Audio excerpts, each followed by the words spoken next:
Hello and greetings, fellow StarCrafters. Welcome back to game number 2 between the red Protoss player WhiteRa up here in the top right corner, and in the bottom left corner we have none other than mouz.Thorzain. I forgot to mention exactly what this replay is from. This replay is from the MSI Pro Cup, and that's just a monthly tournament held by Millennium, and I think they've done like 5 or 6 of them by now.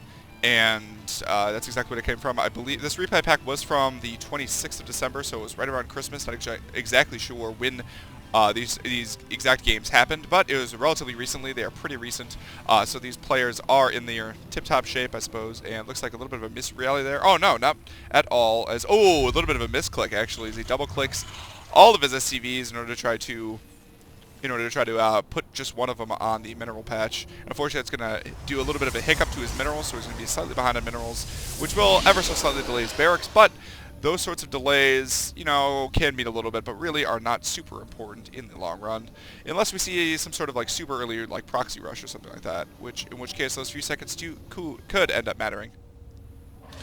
Looks like WhiteRa is going to go ahead and send a probe out. It's going to go out for the 13 gateway, completely standard to get a 13 gateway. It's also standard to get a 12 gateway. That just means that you either delay your probe production just a little bit after the chrono boost, or you chrono boost after you build the gateway.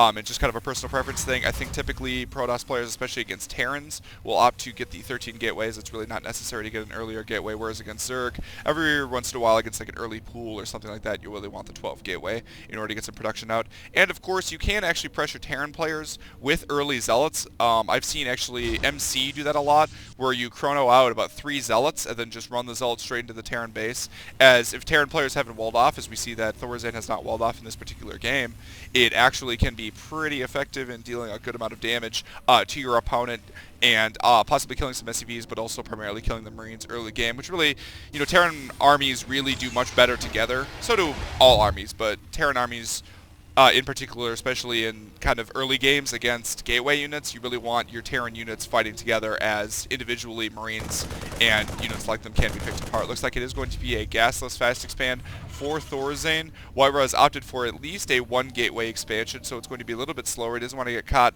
flat-footed like he did in the previous game and lose to an early game rush with that Nexus First, although of course the Nexus First is the most economic build you can do as a Protoss player. A little bit of a miss, I think, maybe for the Mule, or maybe the Mule just takes a little while after it reveals itself to start mining. I'm not exactly sure right there. And looks like the Cybernetics core is actually also done, but WhiteRa appears to be doing something else right now, as he has not started his gateway, or not started his warp gate tech, as he's also pulled his... Okay, so it looks like he has in fact spotted his opponent's gasless fast expand. He might have... Yeah, he did in fact spot it. I believe maybe he ran a probe inside. But it looks like, so that's why he was delaying that, is he wanted to get all of his units off of gas and get a Nexus up as soon as possible. And he'll probably be switching them back into gas. There we go. And he'll probably be getting a Stalker as soon as he gets to 50 gas, which he just did. He still probably should have started the Warp Gate tech before going for the Nexus. But I guess it does let him get a little bit sooner. Look at that. See, the Zealot is going to go ahead and move forward. He has a couple of probes. The probes are going to be microed back. Very nice job with that micro. Marines, however, are going to focus fire those 2 probes and take them out. Unfortunately for WhiteRa, that command center is going to finish, which is going to prevent any sort of serious damage being done from that Zealot, as it's going to have to run entirely inside the base in order to deal any additional damage. A couple of additional SCVs are now being pulled, and some nice Marine micro is going to prevent the Zealot from really engaging that, as well as some SCV micro. Actually, not the best micro from Thorzain right there, as he was already able to take out an SCV, as well as those 2 initial Marines. Of course, 2 probes also went down. So, actually, from a pure economic standpoint, in terms of units lost, actually, WhiteRa was behind on that, because he lost 2 probes and a Zealot, whereas opponent only lost 2 Marines and an SCV. However, while that's true, there was also some damage dealt to these Marines, which is significant, and especially if they end up battling again before any sort of medevacs are out. And the other reason that's significant is that it pulled the SCVs off of mining for a while. Now, of course, WhiteRa's probes were pulled off of mining as well, but a couple of them were scouting probes. So I think that they were already not mining, basically, and it would have taken them longer to not mine if they had gone home. WhiteRa also opted for... he was trying to micro around those probes, so I think he was hoping that Thorzain didn't target him down, but Thorzain smartly responded to that by, in fact, targeting those down. Stalker is going to come up here. It's going to see the bunker, maybe fire a shot, and then go ahead and head on home, as there's no reason to try to engage that bunker. It's not something that, obviously, a lowly Stalker is going to be able to defeat at this point in time. Looks like a third, nope, looks like a factory actually is going to be added now for Thorzain, as well as an engineering bay. Engineering bay is twofold. One, it helps them against Dark Templars, and two, it allows you to get your upgrades going early, as Protoss players can in fact Chrono Boost upgrades. It really makes getting ahead on upgrades important for a Terran player. Against a Terran player, or against a Protoss player. Twilight Council not coming down, I would guess that we are actually going to be seeing Blink Stalkers forge as well, and look at that super pylon powering all those buildings. I love it that pylons don't actually need, like, you know, it's like a power plant can only power a certain amount of buildings, but pylons, it's an infinite amount of buildings as long as they are within a certain radius of your power plant. If only it worked that way on SimCity, it would make my life so much easier. I just have to put everyone next to the nuclear power plant. I guess everyone would complain if I both put them next to the nuclear power plant, as they're afraid of meltdowns and that such. As the dangers of Japan have actually already spread to the sim world. Looks like actually off of 2 barracks he's actually taking straight up into medevacs. That's not super rare, but it is a relatively low amount of ground production and is going to leave him a little bit vulnerable in the early game. And actually, this is not an engagement he wants to try to pursue right here, as he is going to have to back out of this. Now, I do not believe, yes, he does not in fact have Marauder slow right now, so he's not going to really be able to catch any units out, as those Stalkers can in fact outrun both Marauders and Marines, especially since neither of them have Stim right now. Of course, Stim is soon to be finished. Charge now coming down for WhiteRa, as well as Armor +1. Armor, of course, being the favorite upgrade against Terran players, as it allows you to survive a lot more shots, so your Zealots can, your charge lots in particular, can be able to engage, as you can see that WhiteRa is in fact aiming for those. Now, this is kind of interesting map for a Terran player who wants to build an expansion, wants to build a third at home instead of on site, as it actually is almost impossible to do that. I mean, it's possible, but you basically have to build it here, maybe here. As if you build it here, it still leaves it vulnerable, as your opponent doesn't have to go up a ramp in order to be able to destroy it. And, you know, if you build it here, obviously you're just building it on site. So typically, if you're going to build it on site, or if you're going to build it off site rather, you're going to want to put it right here and then just move it down here. And that's a decent third expansion to take against Protoss. I think I would prefer actually typically the top expansion, but it's just kind of a personal preference thing largely. Pylon up here that is both a backup pylon for this one in case it gets taken out in terms of a Terran attack, and also a nice spotting pylon for any drops coming in or any like siege tanks that are trying to siege up at the top, and it just gives you a little bit better response time right there. So very smart from WhiteRa to do that. It's worth noting that WhiteRa has actually opted for very few sentries during both of these games, as apparently he is not favoring the force field right now. He's going for a very heavy Zealot composition. Now, did he just lose a couple of Stalkers? How many Stalkers is he down to? No, the Stalkers are just inside the base. They're ready for a drop of some sort, as I think he has in fact spotted his opponent's medevacs right here, as he saw them as they cleared out the watchtowers right there. Now, combat shields is soon to be done, and I believe +1 weapons, yes, +1 weapons is also done as well. So that is going to cancel out the +1 armor that WhiteRa has already instigated. That factory, flying factory, complaining factory worker. Oh, I have to drive the factory again, flying it over the Protoss base. Really? Really have to drive this thing over? Looks like a drop is coming in through the top, and a simultaneous drop is going to go through the side. It looks like Mobius Reactor is now coming down, which means a Ghost Academy has been completed for Thorzain. I think that a scan is possibly revealed that his opponent... No, a scan is not revealed that his opponent has opted for High Templar. I guess he just guessed it. But he has gone for the perfect counter right now. Now, WhiteRa is going to set his forces... Oh, he's taking way too long to set his forces. His forces are not being split either. Oh, looks like some Warpins actually up here are going to go ahead and deal with that drop to the north. The drop to the south is going to kill a decent amount of probes, and then it's going to go ahead and pick up. Unfortunately, there is no blink for these Stalkers, so they will not be able to pick out that medevac right there. Now, medevac's going to go pull away. This medevac is going to come back, but the Zealots are already in position to deal with it. They're just going to go ahead and move and engage, and Thorzain is most likely just going to pick up. We can see that he is in fact opting for this command center right there. Looks like it is in fact going to be a planetary fortress, as you can tell by the fact that he has not upgraded it yet to an orbital command. Looks like each of the watchtowers are kind of split right now on their loyalties. Divided loyalties. United we stand, divided we fall. I say unite the watchtowers. Second engineering bay is coming down, as well as an armory to allow him to opt for +2 weapons and armor, as those should be started as soon as the armory finishes. Armory is slightly delayed compared to the upgrade timings, but not the biggest deal in the world again. Looks like planetary fortress as well as a bunker is going to help protect that slightly exposed command center right there, as losing a command center is of course quite important. I do not believe... Did I miss a drop? I may have missed a drop actually. I do not think it was terribly effective. It doesn't look like it anyway. As that medevac is now gone, unless he sent it home and I missed it coming home. Actually, that might have been it. So I think it actually just went on home. Decided not to drop in again.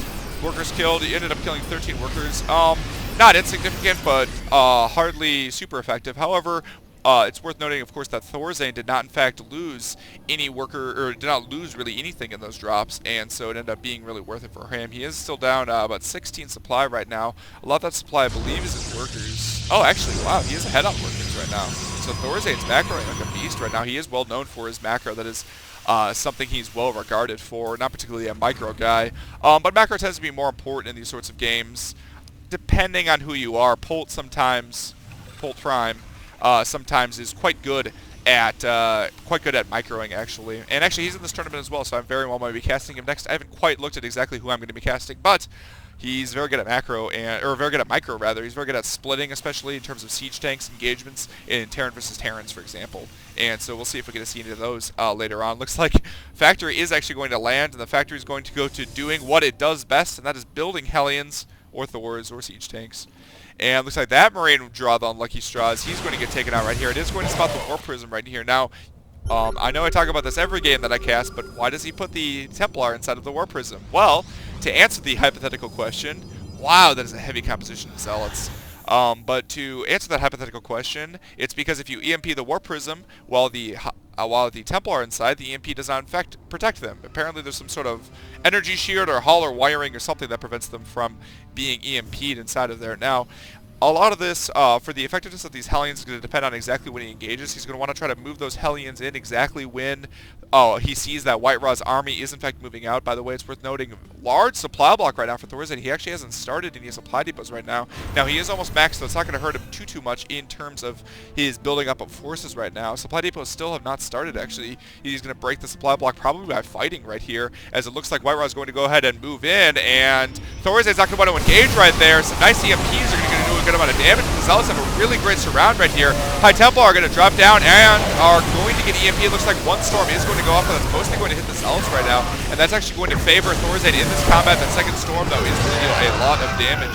So despite the fact that it wasn't the best engagement from Thorzain in terms of the location, he actually ended up pulling ahead partially because of those EMPs, which really let him do a lot of damage against WhiteRa, and the fact that he was able to EMP WhiteRa's High Templar as he dropped him out. WhiteRa really wanted to drop those High Templar out in a farther back location. Not the best micro from him, but of course it's extremely tricky micro to be able to drop your High Templar out of the War Prism and then try to use them, and then try to storm from them is extremely tricky to try to do, especially in the heat of battle when you're microing other things and that sort of thing. Looks like Hellions did come up here. Unfortunately, they were cleaned up almost immediately.